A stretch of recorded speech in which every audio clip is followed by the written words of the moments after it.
அனைவருக்குமே வணக்கம். சற்று முன் கிடைத்திருக்கக்கூடிய ஒரு மிக மிக முக்கியமான செய்தி ஒன்று வெளியாகி உள்ளது. சற்று முன் எம்பி ஆர் ராசாவின் கதை முடிந்தது, 10 ஆண்டு சிறை, நீதிமன்றம் வழங்கிய இறுதி தீர்ப்பு. இது மாதிரி பார்த்தீங்கன்னா செய்திகள் வெளியாயிருக்கு.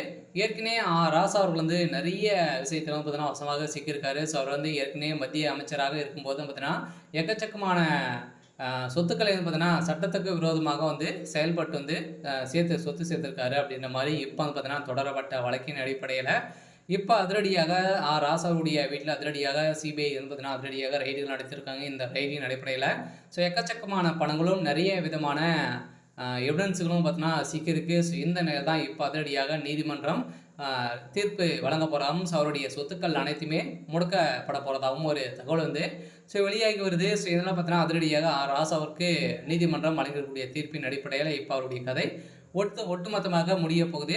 ஸோ இதை பற்றி இந்த வீடியோவில் நம்ம முழுமையாக பார்க்கலாம். ஸோ அதுக்கு முன்னாடி நம்ம சேனலுக்கு இப்போ தான் நீங்கள் முதல் முறையாக வந்திருக்கீங்க அப்படின்னா மறக்காமல் நம்மளுடைய சேனலை சப்ஸ்கிரைப் பண்ணி சப்போர்ட் பண்ணுங்கள்.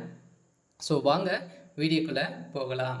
ஸோ பார்த்தீங்கன்னா ராசா அவர்கள் ஏற்கனவே மத்திய அமைச்சராக இருக்கும்போது 2G அறக்கட்டளை வழக்கில் பார்த்தீங்கன்னா அதிரடியாக ராசா அவர்களும் கனிமொழி அவர்களும் வசமாக சிக்கிக்கொண்டு எக்கச்சக்கமான பணங்கள் பார்த்தீங்கன்னா ஊழல் அரசுக்கு எதிராக சம்பாதிச்சிருக்காங்க. அப்படின்ற மாதிரி பார்த்தீங்கன்னா அரசுக்கு நிறைய இழப்பீடுகள்லாம் செஞ்சுருக்காங்க. 30,000 கோடிக்கு மேலே இழப்பீடுகள்லாம் செஞ்சுருக்காங்க. ஸோ இதை தொடர்ந்து இப்போ பார்த்தீங்கன்னா அதிரடியாக ராசா அவர்கள் அந்த விஷயத்திலும் அதில் நிறைய சொத்துக்களும் சேர்த்து இப்போ ராசா அவர்களும் அதே மாதிரி எம்பி கனிமொழி அவர்களும் வசமாக சிக்கி கொண்டு இருக்காங்க.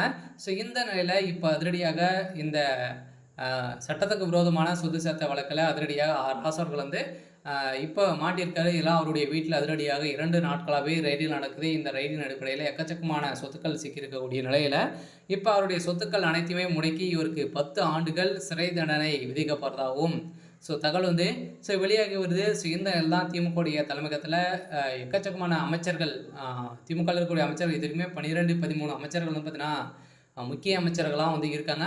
அவங்களாம் பார்த்தீங்கன்னா அனைவருமே ஊழல் வழக்கில் ஸோ அதே மாதிரி எக்கச்சக்கமான பணங்கள் பார்த்தீங்கன்னா குமித்து இப்போ இந்த அமலாக்கத்துறையின் கஸ்டடியில் ஸோ இருக்காங்க. இந்த நிலையில் இப்போ ராசாவுடைய கதை ஸோ முடிந்திருக்கு. சொல்ல அடுத்தது வருகின்ற சட்டமன்ற தேர்தலுக்காகவே பார்த்தீங்கன்னா எக்கச்சக்கமான பணங்களை ஊழல் செய்திருக்காங்க. ஸோ இந்த அடிப்படையில் தான் அமலாக்கத்துறை சில பேரெல்லாம் டார்கெட் பண்ணி இப்போ பார்த்தீங்கன்னா குறிவைத்து தாக்கக்கூடிய நிலை ஸோ உருவாகியிருக்கு. சொல்ல இப்போ அதிரடியாக